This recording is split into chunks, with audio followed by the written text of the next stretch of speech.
Hey, welcome back to my mess, everyone. So if you saw my 12-inch round where I did the anchors away and I was using up some paint, I have enough anchors away left, maybe even to do another 12-inch round, but I don't have it primed. So I got a little 6-inch square and I thought, let's just try to use up some of the same paint. Maybe we'll change or tweak something, maybe add some gold, maybe, I don't know. I'm gonna obviously have to change some of the colors because I finished one of the colors, but I figured worth a shot. So I'm gonna use Anchors Away from Color to Go, and that's what is all around everywhere.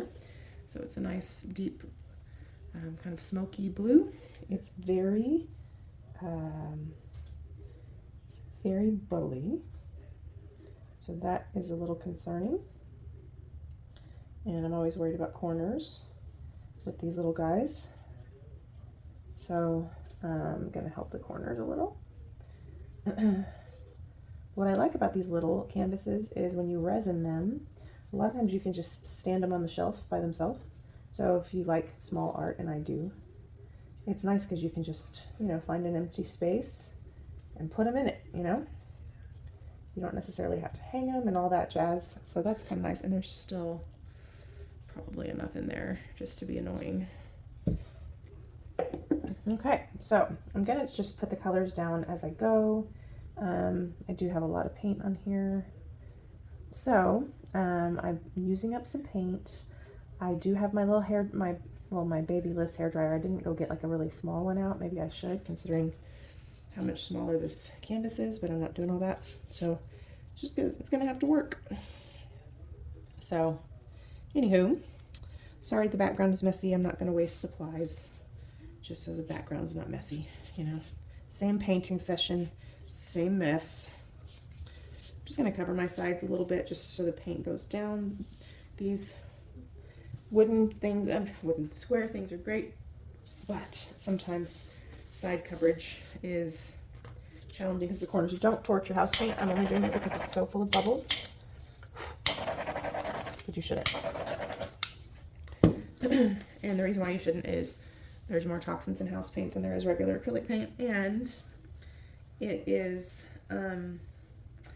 causes it to get a skin and stuff sometimes. So I'm torn about using gold. I kind of want to do the same colors we did, but a little bit different. So this is Chantilly lace from Colourarte.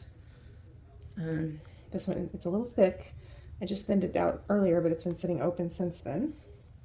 So if you didn't watch the last video, I've had a lot of these paints mixed up for who knows how long, and so I've been resurrecting them and using them.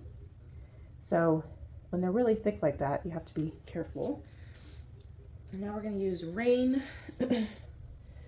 What's fun about this is, it's always fun to take a color palette. This is Rain, also from Colourarte. It's always fun to take a color palette and use mostly the same colors except for like one or two tiny things. Whether you swap a color, reorder the layering, something small, and then see what a humongous difference it makes. You know what I mean? So this is Caribbean Mist. This is a primary element from Colourarte. Again, all of these have been mixed up a really long time. So,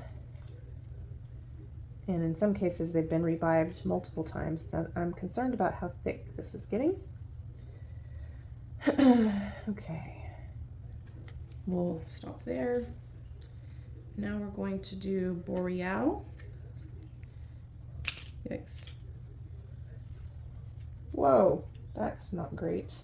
That was a baby wipe in the puddle. Boreal, this is also from Colourarte. Don't mind me throwing my trash in my painting. And we're going to use some Indigo, also Colourarte. And now, because we have a pretty huge puddle for a pretty small painting, I probably need to chill out a little bit on the overuse of color. So the last one we used Hote, which is a chameleon color from Eye Candy. this time, I think we will use, kind of look at the bottom. So this is Daikoku, and it shifts kind of a violet to teal, and this shifts kind of a blue violet to more purpley. I think we're gonna use Benten for funsies. Now that I've turned it all upside down and got it all twisted up. And these are not going to be as, you're not going to notice the color as much while they're wet because the untinted house paint is going to mask it a little bit, but that's Benten. So I have discount codes for Colourarte in the description box. Also for eye candy, I have a mixing video for these Ultra Shift pigments a couple of videos back where I previewed some of them, and that's how I bought them so I could try them. So, so that's Benten. Unfortunately, I got a lot of the pigment in the lid when I was turning it upside down. I think we're still going to use the Australian Red Violet from Matisse. But I think I might actually use some gold. I don't know. I'm going to use a blue-black cell activator. So this is Matisse. I'm going to use a blue-black cell activator, so I am going to need something slightly either lighter or brighter under it because it's obviously dark. But I think the way I'm drizzling this might be okay.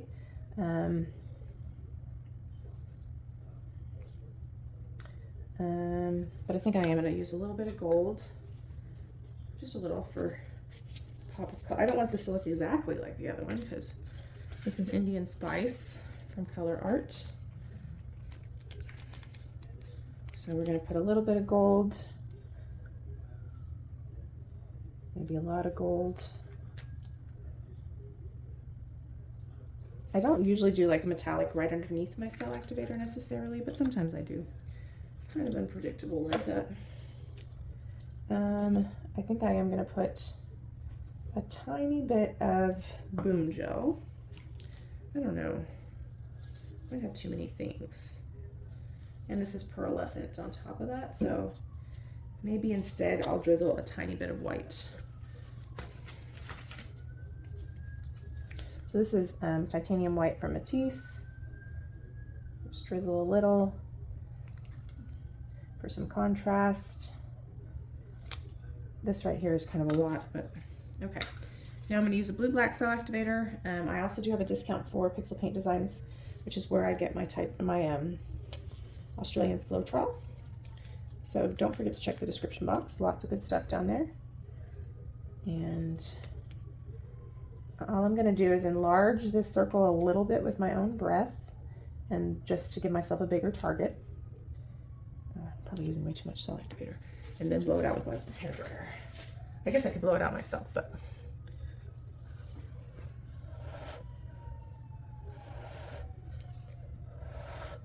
usually with Atelier, I don't do as good of a job blowing it out myself. Okay, messy hands. Okay, cool and low.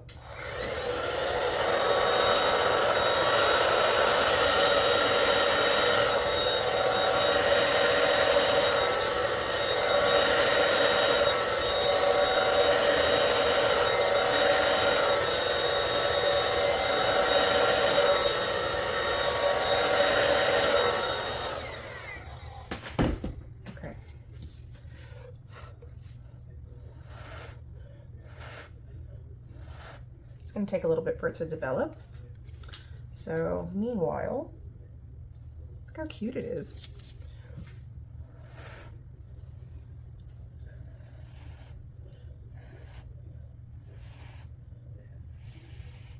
I used too much cell activator, but we had some opportunity over here.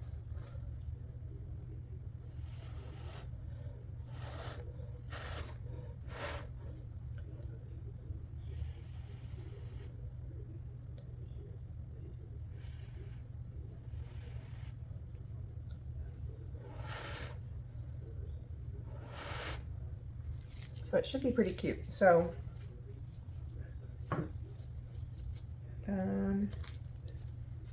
still needs to develop a little bit in the center. So the white gives us these cute little bubbly cells. So this one is very cute, but it's completely different than the round, which is kind of what I wanted, right? I didn't want it to be exactly the same. I just figured while I had all the paint out, I might as well make two. So I'm using what's kind of run off here to catch my edges. And as soon as it develops a little bit, we're gonna spin it. The gold obviously is gonna mute some of the color a little bit. The white mutes a little bit, so it's gonna be nice and soft. But sometimes what I don't have time to do is just paint, paint again, paint, paint again. And unfortunately, when we spin this part that I really love, we're gonna lose most of it. But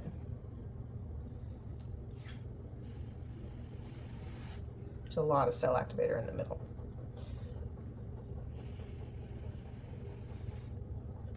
So all I'm doing there is breaking the surface tension just to allow some stuff to pop through.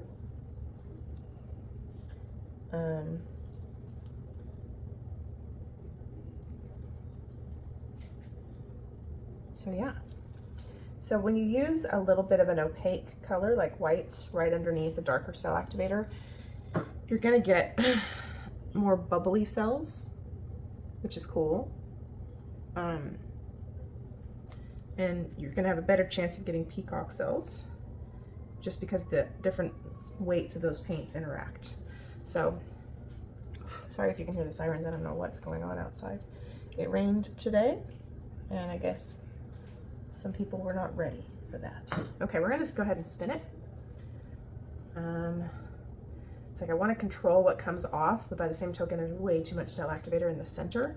And so if we were to leave it to save those cutest little cells, the middle would get all wonky, unfortunately.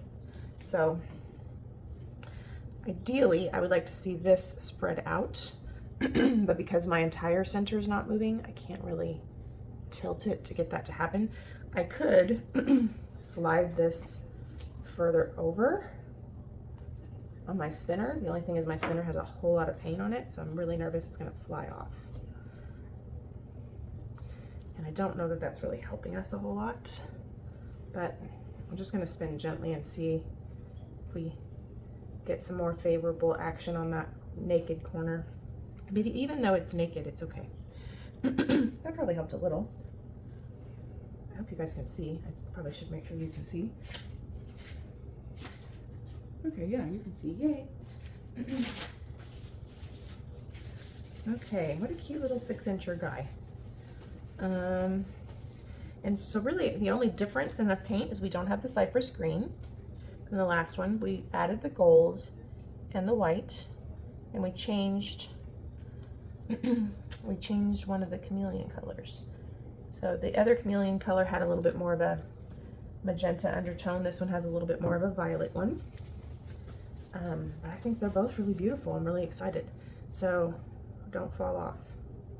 So typically as long as you don't have a ton of paint on your spinner, the paint underneath kind of acts like a little bit of a glue, but if you have a whole lot of paint, it'll start sliding around.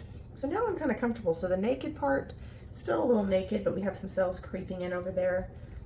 I'm kind of comfortable with how much paint we have off. Oh gosh, I have so much paint on me. And the middle's developing a little bit. I'm gonna give it one more spin, and then I think the only thing that makes me nervous is I used way too much cell activator. Thankfully, the blue black is a thicker cell activator, so it's not super runny. But if you have a runnier cell activator and you use too much, sometimes it tries to like travel because your paints are thicker, and you can get this like warped, wonky thing in the middle, which always upsets me so much. So, but I don't think we're gonna have that here just because the cells are a little bit more stable with a heavy body cell activator like this. So super excited. We have some beautiful, beautiful bubbly cells. We have some cute tiny cells. We have some peacock cells, which we call them that because there's multiple layers of color in the cell. So, you know, this one is gonna look really nice under resin. We have, our sides are covered in some capacity, even if it's just the place where I dab the corners. initially, but there's plenty of paint so I can help them along. So yeah, I think I'm gonna call it good. Tempted, so this one corner is really like sad, so I'm tempted to help it a little bit. Like the corners are not that big of a deal, right? But it was just kind of blue, you know? So I think if we give it one more gentle spin, I picked up some of the fallout. So what I'm gonna do is move this back to the middle now that we've kind of closed the gap for that one naked corner. Because as a result of that, this one corner over here just didn't get the love it wanted, you know? So yeah, thanks for hanging with me. Sorry that it started off messy. It is what it is, right? So I'm gonna bring you down for a close-up, and yeah, let me know what you think of this one. Hopefully you got to see the other one too. Just give that a little bit of a chance, but yeah, super cute. Super cute, digging it. I will bring you down, and then I'll clean up my mess.